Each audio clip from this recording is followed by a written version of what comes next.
En este vídeo te mostramos una breve selección de algunos momentos de una de las ponencias realizadas durante el primer Congreso Online Internacional Suen Semiao de Acupuntura y Medicina Tradicional China. La conferencia completa duró 1 hora aproximadamente. Y ahora cambiamos a Perú.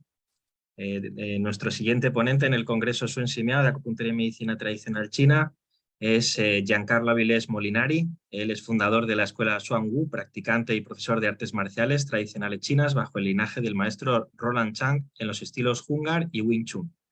Practicante de medicina clásica china, acupuntura y herbolaria con estudios en Perú, China y Estados Unidos. Es estudiante de metafísica china, astrología Bazi, Feng Shui, I Ching o el libro de los cambios y magia blanca taoísta, a cargo de los maestros Luis Pichón y Moon L. Chin, de la escuela Xuan Tianmen Feng Shui de Malasia. Investigador y traductor autodidacta de textos médicos clásicos chinos. La ponencia de hoy, con el título Acupuntura clásica en la práctica clínica entre el Huangdi Neijing, el Shanhan Lun y la teoría de los 6 Jing. Voy a hacer una breve explicación de lo que tal vez podamos ver en la conferencia. Durante muchos años, especialmente desde la creación de la medicina tradicional china a mediados del siglo XX, la acupuntura se ha visto desprovista de sus elementos más fundamentales con su relación con aspectos cosmológicos y su estrecho vínculo con las prácticas de alquimia interna. Esto provocó un desconocimiento total del trasfondo metafísico que subyace al cuerpo de conocimientos de toda la medicina china y, por consecuencia, ha llevado a considerar que la acupuntura y la materia médica chinas son disciplinas muy distantes una de la otra y deben ser estudiadas desde puntos de vista totalmente diferentes. La teoría de los 6 Jing, que hoy nos explicará Giancarlo, constituye un ejemplo claro de este hecho, ya que su uso se restringe únicamente a la materia médica china, pero es completamente ignorada en la acupuntura moderna. El presente estudio, en la ponencia, pretende demostrar que no existe tal diferencia, que tanto la materia médica china como la acupuntura comparten un mismo origen y que esta última puede verse nutrida de conocimientos y las herramientas de la materia médica china como las que fueron desarrolladas en extensión en el Shanhan Lun y que ya aparecen en textos de acupuntura previos y posteriores. Muy bien, pues bienvenido, Giancarlo. Bienvenido a este Congreso Suen Semiao de Acupuntura y Medicina China. Un placer tenerte. ¿Qué tal, Carlos? Muchas gracias. Bueno, antes que nada, muchas gracias por la invitación. La verdad me sorprendió bastante cuando me escribiste para participar de este congreso. Gracias por darme el espacio y gracias también a las personas que están conectadas, que están invirtiendo su tiempo en aprender un poco más sobre medicina china. Toda esta información, la información de todos los ponentes que está aquí, pues es muy valiosa y creo que la pueden aprovechar bastante bien. Bueno. Gracias a ti. Listo, Carlos. Bueno, como mencionaba ya Carlos hace un momento, el tema de la ponencia es acupuntura clásica china en la práctica clínica, entre el Huangdi Neijing, el Shanhan Lun y la teoría de los 6 Qing.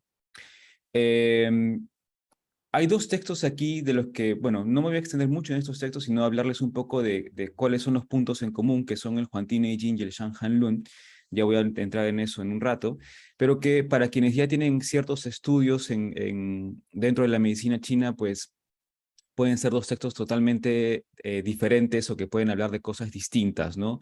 El Huangdi Neijing es un texto dedicado más a la acupuntura, a la práctica de la acupuntura, tiene algunos fragmentos que hablan sobre herbolaria, y el Shanhan Lun es un texto prácticamente de herbolaria, tiene alguno que otro apunte sobre acupuntura, pero la idea es un poco encontrar este punto en común, que es la teoría de los 6 Qing, que es algo a lo que me he dedicado durante los últimos años.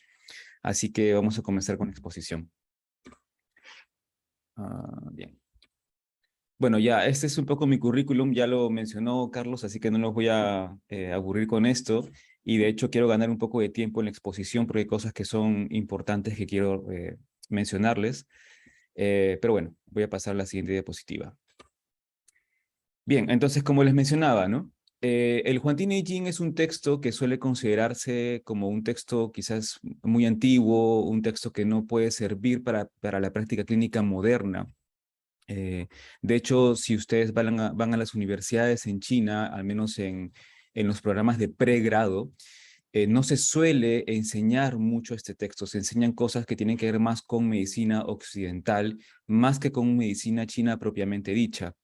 Bien, esto si bien, digamos, la medicina occidental puede aclarar muchos puntos que la medicina china no puede hacerlo para el contexto en el que vivimos ahora, el hecho de descartar un texto clásico como el Neijing puede hacernos perder de mucha información valiosa al momento de abordar pacientes, de ver pacientes.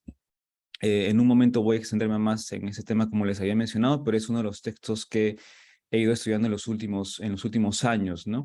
En el 2017 yo tuve la oportunidad de conocer a uno de mis profesores, que es el profesor Edward Neal, en Estados Unidos, en Portland. Yo ya venía estudiando un poco ese texto de manera particular, propia, ¿no? Por mi cuenta, de manera autodidacta, pero fue con Edward Neal que yo comencé a profundizar cada vez más en esas teorías y pude entender cómo es que estos conceptos se pueden aplicar en la práctica clínica moderna.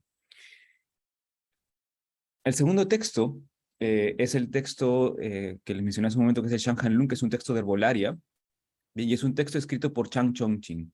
Bien, esto es entre el 115 y el 218 a.C. Perdón, esto es después de Cristo, aquí hubo un error. Es en el 115 y 218 después de Cristo. Chang Chongqing fue un médico muy famoso, muy conocido durante esta época, eso es dinastía Han, y uno de los méritos que tiene Chang Chongqing es que él logra sistematizar esto que es la teoría de los 6 Jing en un tratado, ¿ok?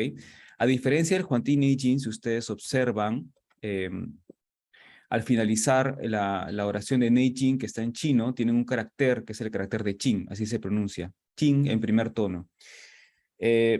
Pero el texto de Chang Chongqing no tiene ese Qing al final, tiene un carácter que se conoce como Luen, que significa tratado. A pesar de ser un tratado, el texto de Chang Chongqing es considerado un texto clásico por sí mismo, por la profundidad de conocimientos que ofrece, digamos, al campo de la medicina, ¿no? Chang Chongqing escribe lo que se conoce como el Shang Han Tza Ping Lun, es el término completo del texto, ¿ok? El nombre completo, y de manera posterior este texto se divide en dos. Se divide en el Shang Han Lun y en el Jin Kue Yao Lue, que son las prescripciones del gabinete dorado, ¿no? Shang Han Lun se traduce como daño por frío. Y de hecho, el texto de Chang Chongqing lo que hace es explicar.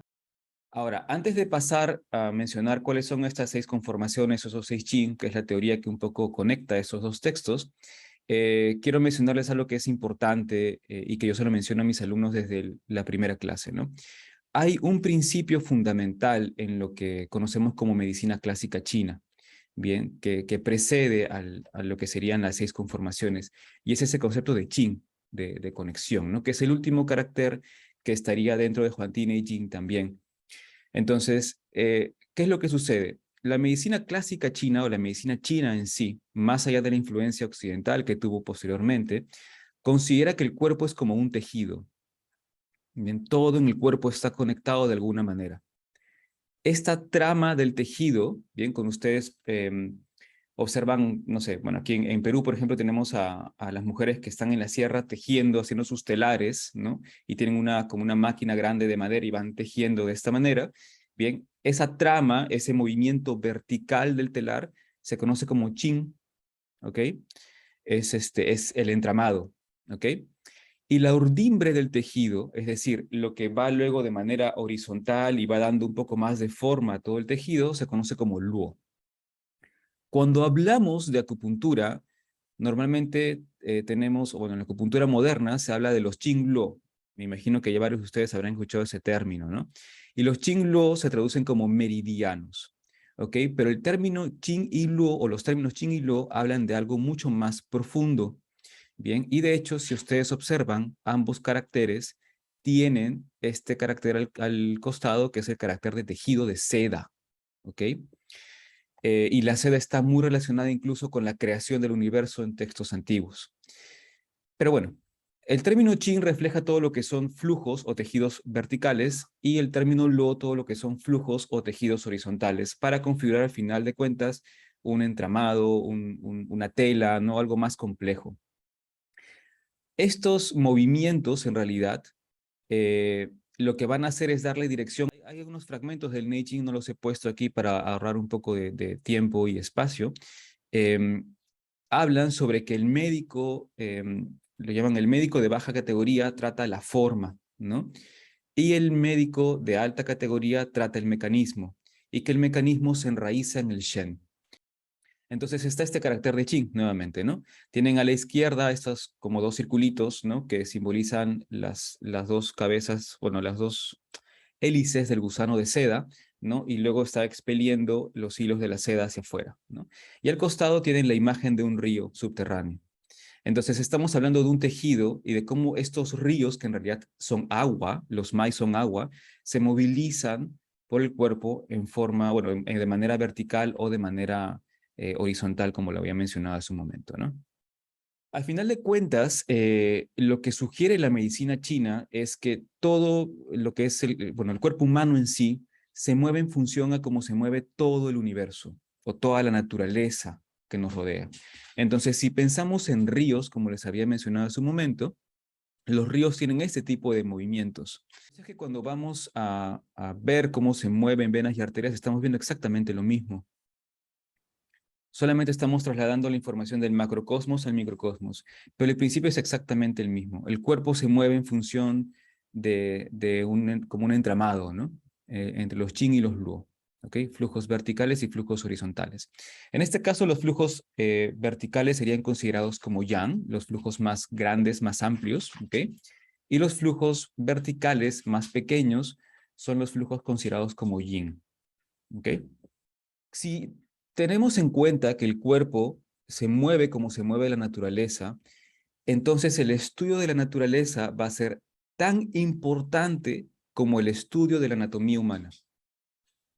¿Ok? Esto es algo que no se puede comprender muchas veces en el pensamiento occidental, pero en el pensamiento chino está presente en todos lados. Bien, entonces Taiyan significa el gran sol o la gran luz, y Taiyan está asociado con el agua fría del norte.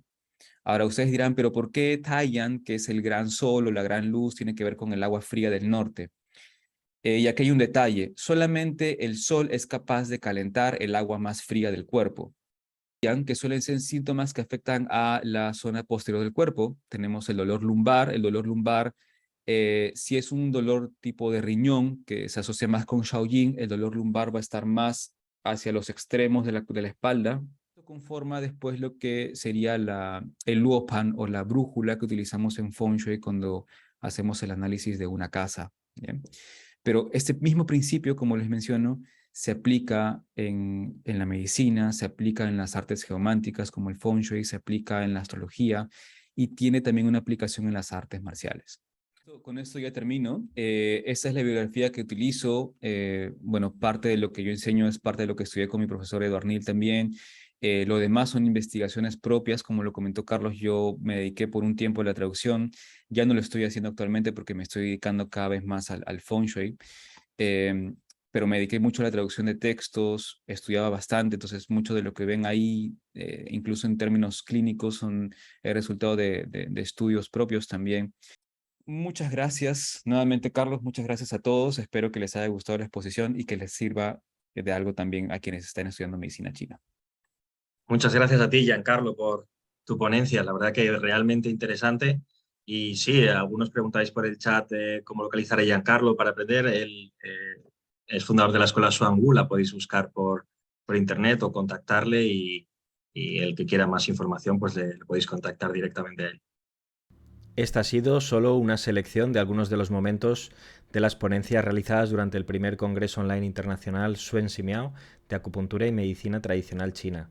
Si quieres saber próximas fechas y detalles de los próximos congresos o saber más sobre las ponencias, consúltalos en congresosuensimiao.com o en proyectomtc.com/congresosuensimiao. Gracias.